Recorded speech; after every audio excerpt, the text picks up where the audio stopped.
O frio chegou, não é? O frio chegou, mas graças a Deus o Espírito Santo está aqui conosco para aquecer o nosso coração. O frio pode chegar na pele, não pode chegar no coração. O coração tem que estar aquecido. Amém? Mateus capítulo 5, versículo 8.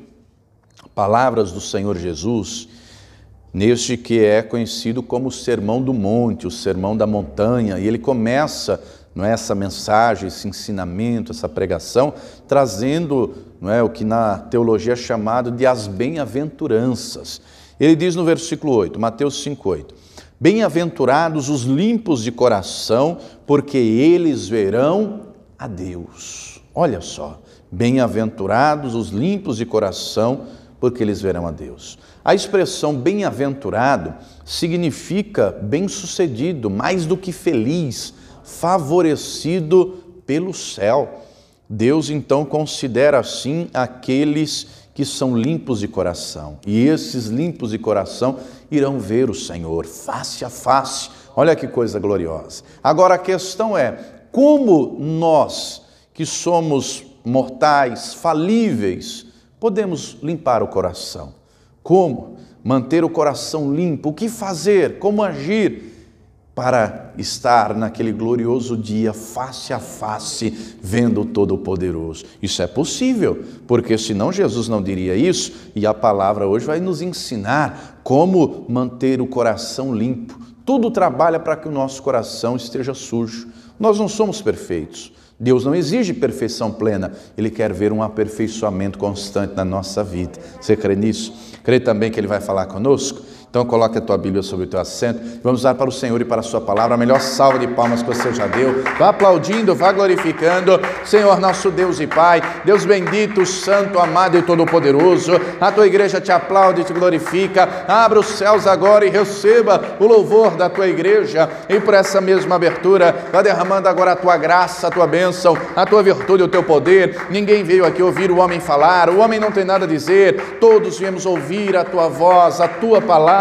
Tome agora os lábios do pregador, a boca do mensageiro, que eu diminua, o Senhor cresça, remova toda barreira, todo obstáculo e envie a tua palavra com poder e autoridade, e que a tua palavra agora vá e produza o resultado para qual está sendo enviada, em nome do Senhor Jesus. Amém? Tome o teu assento, por gentileza, mas preste muita atenção, não se distraia. Quem trouxe papel e caneta, tome nota de tudo o que vai ouvir e aprender. Amém?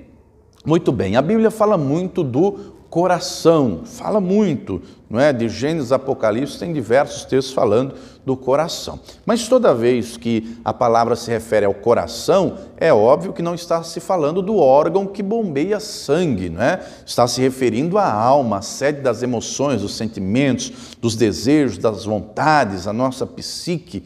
Então, desde que o ser humano pecou, Adão e Eva, o pecado entrou e contaminou o coração do ser humano. Lá no livro de Gênesis, capítulo 6, vamos ler aqui, nós vamos passear aí por vários textos da Escritura. Se você for rápido do endereço, vá acompanhando. Se não for, vá anotando, depois em casa com calma você confere tudo, pode também assistir aqui a mensagem que está sendo gravada. Gênesis 6, versículo 5 diz assim, e viu o Senhor que a maldade do homem se multiplicara sobre a terra e que toda a imaginação dos pensamentos de seu coração era só má continuamente. O coração do homem, então, se enveredou para o mal, se enveredou para fazer aquilo que não agradava a Deus, só o que era mal e mal continuamente. A ponto de lá na frente, no livro do profeta Jeremias, capítulo 17, no versículo 9, olha o que diz aqui, Jeremias 17, versículo 9, está escrito o seguinte, Jeremias 17, 9, enganoso é o coração, mais do que todas as coisas, e perverso, quem o conhecerá? O texto deixa claro, então, que o coração é enganoso. Tem até um ditado que diz assim, quem vê cara não vê coração. O texto diz que além de enganoso, é perverso. Quem é que vê os corações. O versículo 10 está aqui, não é? Eu, Senhor, esquadrinho o coração, eu provo os pensamentos, e isso para dar a cada um segundo os seus caminhos, os frutos das suas ações. Então, o coração do ser humano natural é enganoso, é perverso, está longe de Deus, está afastado de Deus. Tem um ditado por aí no nosso país, não é? Como falamos há pouco, quem vê cara não vê coração. O ser humano só vê aquilo que está diante dos olhos. Deus não. Como diz lá 1 Samuel 16, 7, não é? Deus não vê como o homem vê. O homem vê a aparência, mas Deus vê o coração, a intenção do coração, como nós fazemos as coisas. Deus vê isso, não é? Vou lhe dar um exemplo bem simples. Suponha que a evangelista Zédna chegue, ela está com sede, eu tenho água, não é? E aí eu vejo que ela está com sede, eu lhe ofereço a água. Eu estou fazendo por ela, porque eu estou vendo que ela está com sede, eu tenho água, e a água é só um exemplo, pode ser qualquer outra coisa. E eu dou a água para ela. Deus vai se agradar, porque eu fiz com sinceridade, eu fiz por ela, fiz por amor ao próximo, não é? Como diz a palavra. Mas suponha que o irmão Marcos viu essa minha atitude e ele chega para mim e diga: parabéns, pastor, que bela atitude, não é? Deu lá água para a irmã que estava precisando. No outro dia, suponha que ela chega de novo, eu tenho água de novo, só que antes de dar a água, eu olho para ele, para ver se ele vai me aplaudir. Eu já não fiz mais por ela, eu fiz por mim, pelo meu ego, pela minha vaidade, para eu ser aplaudido por ele. Note que é a mesma atitude, com as mesmas pessoas, só que a motivação do coração mudou. A primeira foi sincera pelo próximo, a segunda foi pelo ego pessoal, foi pela satisfação pessoal. Deus já não vai mais se agradar, porque Ele examina a intenção do coração. Ele examina a intenção do coração. Então, nós temos que conduzir o nosso coração e não deixá-lo ser enganado, nem muito menos ser perverso, porque Deus examina os corações. E Ele examina de uma tal maneira, olha o que o Senhor Jesus vai dizer lá no Evangelho de Marcos, capítulo de número 7, no versículo 21, está escrito assim, Marcos 7, 21. Porque do interior do coração dos homens saem os maus pensamentos, os adultérios, as prostituições, os homicídios, os furtos, a avareza, as maldades, o engano, a dissolução, a inveja, a blasfêmia, a soberba, a loucura. Todos estes males procedem de dentro e contaminam o homem. Então Jesus deixa claro que antes de haver o adultério literal, a conjunção carnal, houve no coração. Antes de haver o homicídio, um cadáver, seja por qualquer tipo de meio de morte, não é? Tiro, faca, independente do tipo. Antes de haver o homicídio, houve o desejo da morte do outro no coração. Antes de haver o furto literal, houve no coração. Jesus está deixando claro, então, que tudo procede do coração. E ele fala, inclusive, de maus pensamentos. Ele aponta aqui diversos tipos de pecado: avareza, maldade, engano, dissolução, inveja, soberba, loucura, diversos tipos de pecado. O inimigo da nossa alma, que é o diabo, ele sabe disso tudo aqui, porque ele conhece a palavra. E ele trabalha para potencializar os pecados, a sujeira do interior.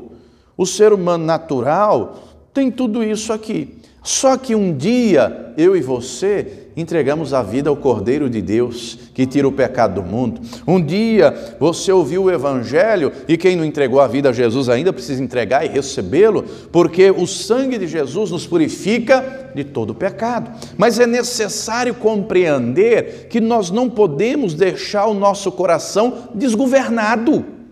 Nós não podemos.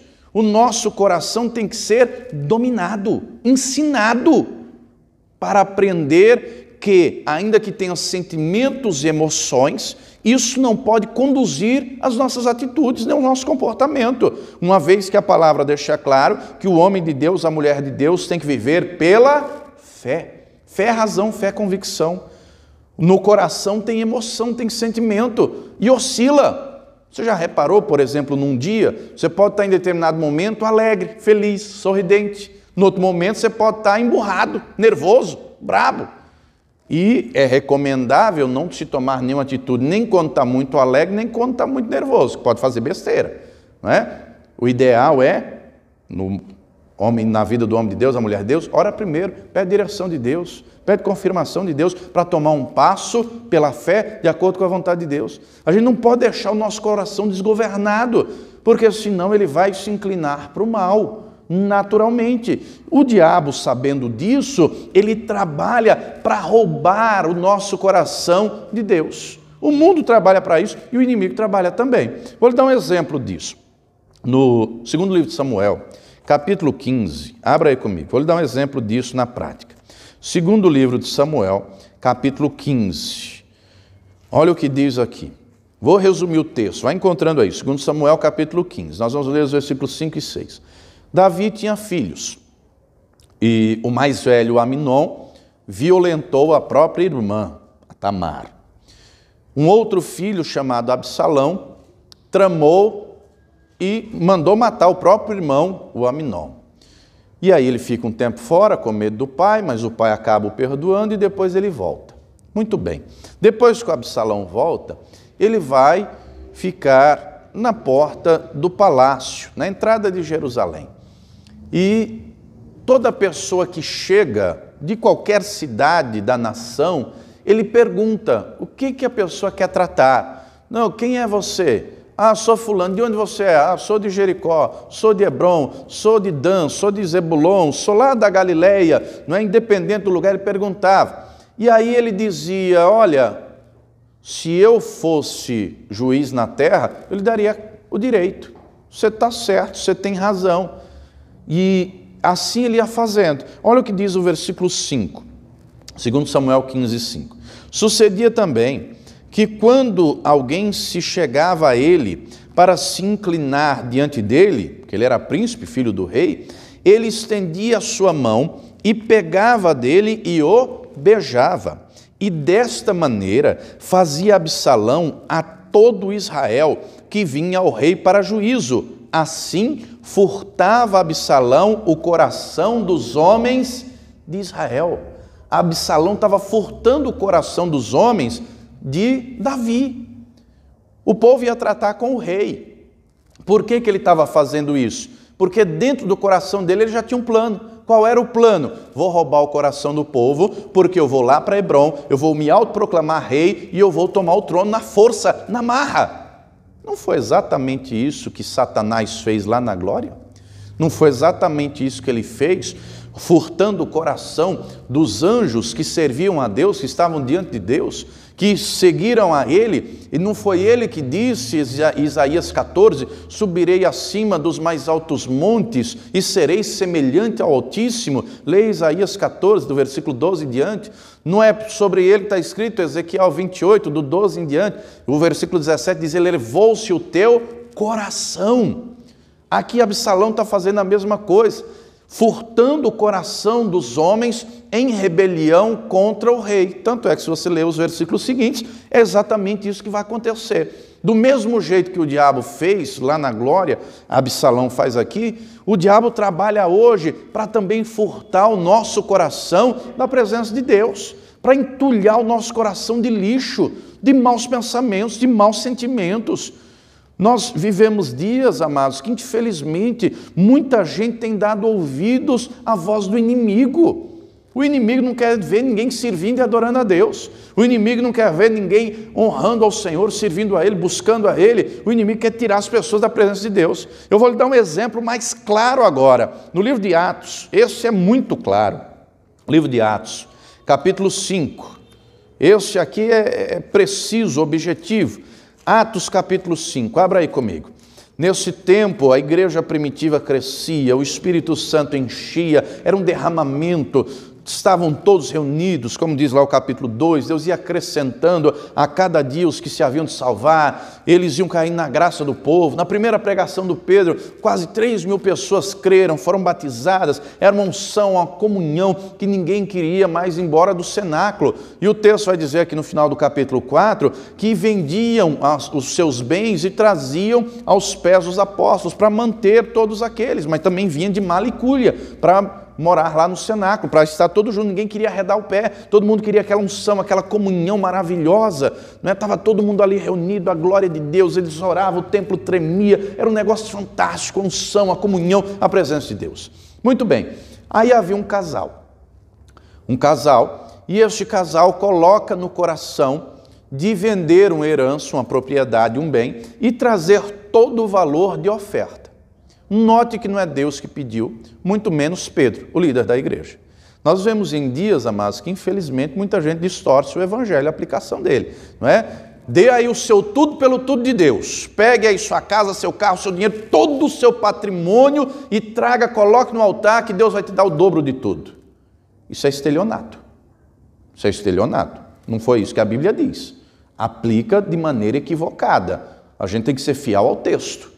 Não é? A gente tem que ser fiel à palavra, senão inventa a Bíblia. Tem gente por aí inventando, dizendo que Deus não disse, extraindo coisa que o texto não diz. Mas muito bem, o texto não diz que foi Deus que pediu, ou muito menos Pedro, ou João, ou Tiago, ou qualquer um dos apóstolos. Colocou no coração, eu vou levar. Mas muito bem, leiamos o texto. Atos 5, versículo 1. Mas um certo varão, chamado Ananias, com Safira sua mulher, vendeu uma propriedade e reteve parte do preço, sabendo-o também sua mulher, e levando uma parte, a depositou aos pés dos apóstolos.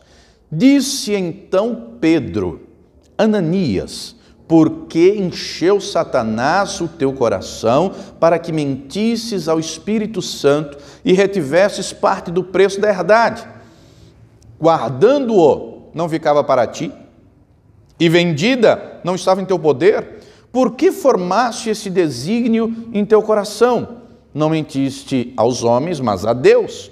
E Ananias, ouvindo estas palavras, caiu e morreu, expirou. E um grande temor veio sobre todos os que isto ouviram. E levantando-se os jovens, cobriram o morto, e transportando para fora o sepultaram. E passado um espaço de quase 3 horas, entrou também sua mulher, não sabendo o que havia acontecido. E disse-lhe Pedro: dize-me, vendeste, portanto, aquela herdade?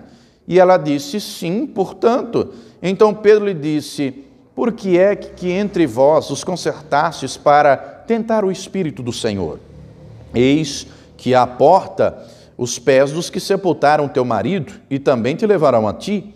E logo caiu aos seus pés e expirou, morreu. E entrando os jovens, acharam-na morta e a sepultaram junto de seu marido. E houve um grande temor em toda a igreja e todos os que ouviram essas coisas. Então vamos entender aqui. Era um tempo de unção, de comunhão, de mover. Nos nossos dias também, mas nós temos que querer e buscar isso. Eles colocam no coração: vamos entregar esse bem. E amados, Deus, Ele sonda os nossos corações. Ele esquadrinha. Quando eles colocaram no coração, vamos dar, Deus já contemplou aquela intenção. Só que o inimigo também, pegou. E o inimigo foi lá nos ouvidos do Ananias e da Safira. A Bíblia não diz qual o valor em si. E não importa o valor em si, o que importa é a atitude, o fato. Não é? Não importa se vendeu por 10, por 100, por 1000, por 1 milhão, 1 bilhão, 1 trilhão, não importa. Venderam por um valor e o diabo foi ao pé do ouvido dele e disse: por que você vai dar tudo de oferta? Não dê tudo não. Diga que só vendeu por tanto e só deu esse valor, uma parte. E essa parte também não diz se era metade, 1/3, 1/4, 2/5, não diz. Fato é, o diabo falou ao ouvido dele para ele mentir. E ele deu ouvidos à voz do diabo. Pastor, e por que deu? Porque ele deixou, ele não deveria ter deixado. Lhe faltou a Ananias e a Safira discernimento espiritual. Pastor, e como é que eu faço para ter discernimento espiritual? Pede a Deus, pede ao Espírito Santo que Ele dá para todos, é só orar, só pedir: Senhor, eu quero discernimento para eu discernir quem está falando comigo. Porque o Espírito Santo fala conosco, fala. mas o inimigo também vem. E do mesmo jeito que o inimigo falou aqui, o Ananias deu ouvidos. Quantas vezes o inimigo já disse no pé do teu ouvido: desista desse marido, que não adianta não vai mudar nunca. Quantas vezes o inimigo não veio ao teu pé do ouvido dizendo: não faça campanha, desista, para de orar, para de buscar, para de ir na igreja. Quantas vezes o inimigo já veio no teu pé do ouvido dizendo: teu marido não te ama, tua esposa não te ama, desiste da vida, desiste de tudo, se entrega. Quantas vezes o inimigo já falou isso? Do mesmo jeito que ele agiu aqui, ele continua agindo. Agora a diferença é que, se a pessoa tem discernimento, ela vai repreender essa atitude do inimigo. Se ela não tem, ela dá ouvidos, ela cai na armadilha, na cilada que o inimigo sugeriu. Agora, quando ela tem discernimento, ela abre a boca e diz: eu te repreendo, Satanás, esse marido vai se converter, esse filho vai ser liberto da droga, essa vitória vai chegar, Deus vai abrir a porta, o milagre vai acontecer, eu posso estar gemendo, eu posso estar chorando, a luta pode estar grande, mas o Senhor vai me renovar, Ele vai me fortalecer, Ele vai me abençoar, Ele vai operar na minha vida, e a luta de hoje vai ser o meu testemunho de amanhã. Sai daqui, Satanás, vai para o abismo, em nome de Jesus. Deus é comigo, Deus é fiel para cumprir as promessas dEle. Agora, quando não tem discernimento, faz como Ananias. Pedro pergunta, porque o Espírito Santo é o Espírito da verdade. O diabo soltou a semente podre, o Ananias deixou entrar no coração, fez. Quando chega lá, Pedro pergunta: por que você deixou? Versículo 3, por que encheu Satanás o teu coração? Por quê? Porque ele deixou, e não era para ter deixado. Querido, querida, o coração do homem, já lemos aqui, inclinado ao pecado. Então, a partir do momento que eu me torno nova criatura, que eu entrego a vida para Jesus, eu tenho que compreender: o inimigo quer sujar o meu coração, o inimigo quer contaminar, eu tenho que guardar, eu tenho que proteger, eu tenho que blindar. Eu não posso deixar o inimigo lançar semente podre no meu coração. O Ananias deixou, e olha a consequência: morte dele e da esposa.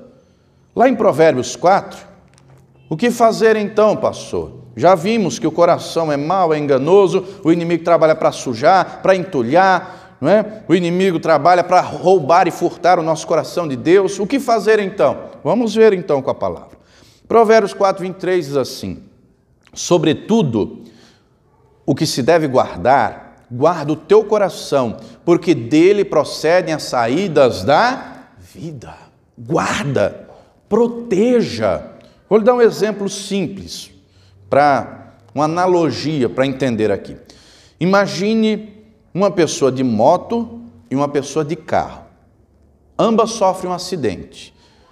Qual a probabilidade, em termos práticos, quem vai se machucar mais? O que está na moto ou o que está no carro? O que você acha? É óbvio que é o da moto. Por quê? Porque o que está no carro tem uma proteção, tem ferro em volta, o carro, tem airbag. Hoje tem carro que tem airbag na frente, tem airbag do lado, tem airbag para proteger os pés, tem airbag de todo lado, né? Um monte de airbag aí. E a moto?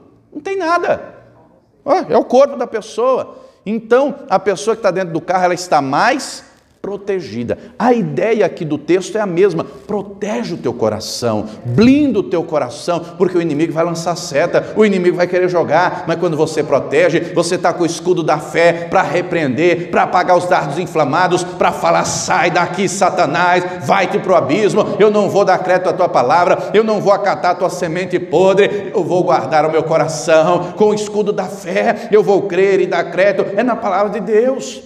Jesus não conta também a parábola do joio e do trigo?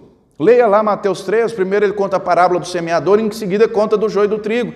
Não é? Foi semeado o trigo, depois veio o inimigo e semeou o joio. E ambos cresceram juntos. Quando que será separado? Na colheita. O inimigo semeia. Na parábola do semeador, quando Jesus conta em Mateus 13, ele fala do primeiro tipo de terreno, de coração, fala que as aves vieram e comeram, não é? A semente. Na explicação ele diz: o inimigo vem e rouba a semente, furta a palavra. Meu irmão, guarda o teu coração, tanto para não entrar a semente podre do diabo, quanto para que o diabo não tire a boa semente da palavra de Deus. Guarda ele, protege ele. A palavra nos ensina ainda, aqui no livro dos Salmos, Salmo 119.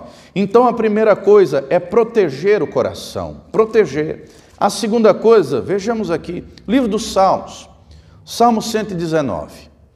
Esse salmo é o capítulo mais extenso de toda a Bíblia, tem mais versículos. E esse salmo inteiro, toda a temática é sobre a palavra de Deus. Versículo 1 diz assim, Salmo 119, 1. Bem-aventurados os que trilham caminhos retos e andam na lei do Senhor. Bem-aventurados os que guardam os seus testemunhos e o buscam de todo o coração. E não praticam a iniquidade, mas andam em seus caminhos. Olha o 9 agora, versículo 9. Como purificará o jovem o seu caminho? Observando-o conforme a tua palavra. De todo o meu coração te busquei. Não me deixes desviar dos teus mandamentos. Escondi a tua palavra no meu coração para eu não pecar contra ti. Então, além de guardar a palavra, além de proteger, além de usar o escudo da fé, eu tenho que me encher da palavra, eu tenho que esconder, eu tenho que guardar, porque à medida que eu vou me enchendo da palavra, o meu coração vai sendo limpo, o meu coração vai sendo purificado. João 15, versículo 3, Jesus disse, vocês estão limpos pela palavra que vos tenho falado. Esconde a palavra no coração, meu irmão, porque ele purifica, ele limpa, ele santifica o teu coração, ele penetra no mais íntimo e profundo do teu ser. Hebreus capítulo 4, versículo 12, vamos ler aqui. É necessário fazer, é necessário agir, é necessário tomar atitude. Versículo 12, porque a palavra de Deus é viva e eficaz, Hebreus 4, 12, e mais penetrante do que qualquer espada de 2 gumes, e penetra até a divisão da alma e do espírito e das juntas e medulas, e é apta para discernir os pensamentos e intenções do coração. Então eu tenho que compreender, eu tenho que ter discernimento espiritual, eu tenho também que guardar o meu coração, eu tenho que proteger para não deixar entrar semente podre do diabo, nem muito menos para deixar o diabo roubar a boa semente da palavra de Deus. E eu tenho que me alimentar da palavra, e eu tenho que me encher, porque à medida que eu vou me alimentando, ela vai me limpando, ela vai me purificando, ela vai me fortalecendo, ela vai me santificando, ela vai me lavando, como diz Efésios 5, 26, sendo lavado pela purificação de água da palavra, ela vai me limpando, ela vai me renovando, ela vai me trazendo fé. Deus vai trabalhando de dentro para fora. Os pensamentos começam a mudar, não são mais maus, agora começam a ser santos. Não é mais o pensamento de derrota, de desânimo, é pensamento de fé. Deus vai operar. Ah, mas a luta está grande. Ah, mas Deus é comigo. Quando eu começo a agir assim, pode vir a palavra contrária. Teu marido vai morrer na bebida, mas o coração está protegido. Vai não, ele vai se converter, ele vai ser salvo, ele vai ser liberto. Ah, o teu filho está na droga, vai morrer de overdose. Vai não, Deus vai operar na vida dele. Eu estou intercedendo, eu estou clamando, eu estou na brecha, eu estou vivendo a palavra, eu estou clamando, eu estou intercedendo. O Senhor vai operar, ele vai ser liberto. Ele vai ser um servo de Deus, o obreiro da casa do Senhor. Ah, mas a luta está grande, o problema é só um milagre. Deus é Deus de milagre, eu creio, eu vou buscar, eu vou orar, eu vou me dedicar. Deus é fiel para cumprir a promessa dele. É assim, é guardar o coração, é proteger, é esconder a palavra, é mudar de atitude. Lá no livro dos Salmos ainda, no primeiro, olha a mudança. Salmo 1, o versículo 1 diz assim: bem-aventurado o varão que não anda segundo o conselho dos ímpios. Amados, o homem de Deus, a mulher de Deus, não pode buscar conselho em quem não tem vida com Deus, em quem não tem envergadura espiritual. Outro dia, uns tempos atrás, eu vi um testemunho, testemunho, melhor dizendo. A irmã está passando uma luta no casamento. Ela na igreja, o marido não. E o marido era difícil de lidar. E aí a irmã, ao invés de tomar conselho com alguém espiritual, com alguém com sabedoria, a irmã foi tomar conselho com a vizinha, que nem cristã era, que nem vida com Deus tinha. E contou a situação toda e perguntou: o que você acha? Sabe o que a vizinha disse? Ele faz tudo isso com você. Ele te trata mal, ele faz isso, ele fala aquilo. Sabe o que você faz? Larga ele, larga esse miserável, larga, para de ser boba. Você vai ficar sofrendo, larga esse infeliz. Aí a irmã seguiu o conselho da outra que nem cristã era. Falou: suma daqui, seu isso, seu aquilo, só não chamou de santo. camarada teve que sair de casa. No outro dia, a irmã fica sabendo que o ex-marido agora é marido da vizinha. Olha só a situação. A vizinha deu conselho porque queria roubar o marido dela. Tem gente que você não tem que pedir, você tem que pedir conselho em primeiro lugar para Deus. Sim, para Deus. Em segundo lugar, para a gente ter a sabedoria espiritual para lhe orientar, discernimento, entendimento, e não tomar conselho com o ímpio. Diz ainda o versículo 1, nem se detém no caminho dos pecadores. O fulano está fazendo, o ciclano está fazendo, o problema é dele. Eu não vou fazer porque eu sirvo a um Deus santo, eu quero ver o meu Deus face a face. Mas não tem problema você assistir isso, você assistir aquilo, tem problema se isso vai contaminar o meu coração, eu não vou ver, eu não vou falar, eu não vou pensar, eu não vou assistir, eu não vou fazer porque todo mundo está fazendo. Nem se assenta na roda dos escarnecedores. Tem gente que já entregou a vida para Jesus, batizou, mas ainda vai, não, deixa eu ir ali no bar bater papo com os meus amigos. Não, mas eu não bebo mais. Não, mas agora eu sou de Jesus. Mas eles não são. Não gaste tempo com isso, gaste tempo na oração, gaste tempo de joelho no chão, gaste tempo buscando a Deus, gaste tempo se enchendo da palavra. Não, mas eu vou evangelizar. Há casos e casos. Mas a maior probabilidade é cair de novo, é beber de novo, é voltar de novo. A maior probabilidade, na maioria dos casos. Tem casos, já vi casos de gente que foi liberta da bebida, foi lá evangelizar, ganhou alma, mas na maioria, o que a gente escuta é testemunho. Foi lá, mas caiu de novo, mas bebeu de novo, mas voltou de novo. Então, não se assenta, não se envolve. Versículo 2. Antes tem o seu prazer na lei do Senhor, e na sua lei medita de dia e de noite. Amados, a palavra está clara, nós temos que meditar nela dia e noite. Só que o nosso coração não quer isso. Se você deixar a sua vida ser pautada pelo seu próprio coração, nem na igreja você vinha. Não é verdade? Essa noite foi fria. Não foi fria? Essa noite eu dormi com 2 calças de moletom. Blusa de moletom, 2 edredons, frio, ali agarradinho com a pastora Mara. Um frio. Hoje de manhã, cedo, se fosse pelo meu coração, eu estava lá na cama. Mas o Espírito Santo me levantou. Bora, levanta meu filho, toma um banho, vai para minha casa. E estamos aqui, já a 3ª reunião, glorificando a Deus, clamando a Deus. Se fosse pelo nosso coração, a gente não vinha. Coloca a blusa, coloca a roupa, coloca sobretudo, mas vem, mas busca. Se for pelo nosso coração, se for pelo teu coração, você não ora, você não medita na palavra, você não jejua, você não faz campanha, você não faz nada. Agora, quando eu aprendo a viver pela fé, eu não deixo o meu coração me dominar. Eu vou na casa de Deus, eu vou buscar Deus, Ele vai me fortalecer, Ele vai me encher, Ele vai operar na minha vida, eu vou me encher da palavra, eu vou orar, eu vou jejuar, eu vou buscar, eu vou fazer a minha parte, Deus vai fazer a dele. Eu tenho que meditar nessa palavra, ela vai me encher, ela vai me fortalecer, ela vai me limpar, ela vai me santificar, ela vai me colocar de pé. Quando nós fazemos a nossa parte, Deus faz a dele. Mas nós temos que manter o nosso coração limpo. Ainda que as lutas venham, as dificuldades, os problemas, e vem tudo para o nosso coração esmurecer, desanimar. Não podemos não, temos que manter o coração limpo, temos que manter o coração forte. Aqui no mesmo Salmo, Salmo 27, no versículo 14, o texto diz assim, Salmo 27, 14. Espera no Senhor, anima-te, e Ele fortalecerá o teu coração. Espera, pois, no Senhor. Nosso coração está forte. Querido, o frio pode chegar na pele.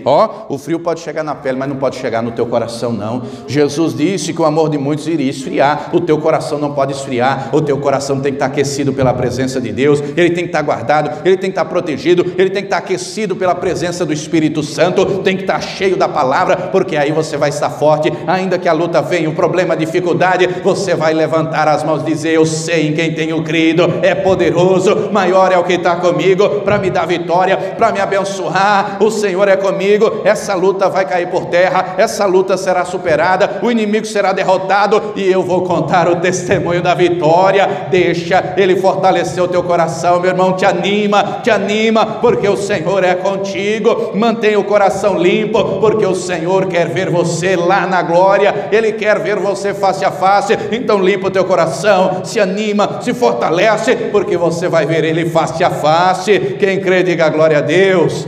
Se coloque de pé. Bem-aventurados os limpos de coração, que eles verão a Deus. Deus sabe que nós não somos perfeitos, nós somos pecadores, mas Ele espera ver em nós aperfeiçoamento constante. O coração sendo limpo, dia após dia, o coração sendo purificado. Na Escritura, a palavra diz que Davi era homem segundo o coração de Deus. Davi era perfeito? Não. A Bíblia não esconde os pecados dele, não é? Não esconde. Mas porque ele era homem segundo o coração de Deus? Porque o coração dele era inclinado, era voltado para Deus. Quando ele errava, quando ele falhava, quando ele pecava, ele se arrependia, ele pedia perdão, ele colocava o Senhor em primeiro lugar.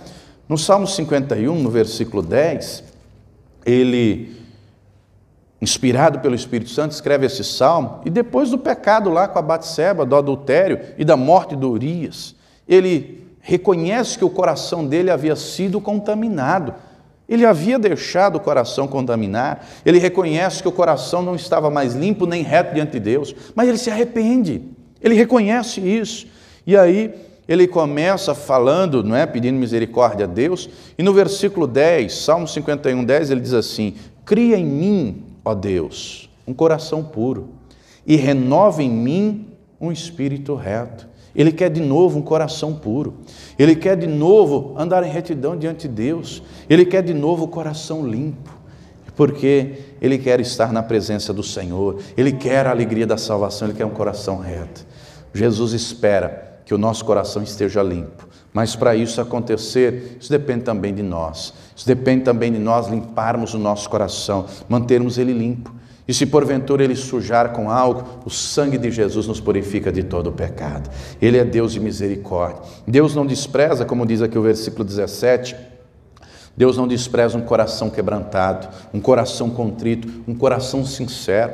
O próprio Davi vai dizer a Salomão, 1 Crônicas 28, versículo 9, ele já à beira da morte, ele diz para Salomão: Salomão, anda na presença de Deus com coração sincero e verdadeiro, porque Deus esquadrinha as intenções do coração. Deus quer o nosso coração limpo. E para isso, nós temos que fazer a nossa parte. Nós vamos orar agora. O inimigo pode até tentar, mas ele não vai prevalecer sobre a tua vida. Mantenha o teu coração limpo, guarda ele, protege ele. Não deixa a semente podre do inimigo entrar, muito menos deixa o inimigo roubar a boa semente. Não, guarda a boa semente, porque aí ele vai limpando, ele vai fortalecendo, o Todo-Poderoso vai operando e você vai estar fortalecido. A vitória vai chegar em nome de Jesus. Vamos orar, vamos falar com o Senhor.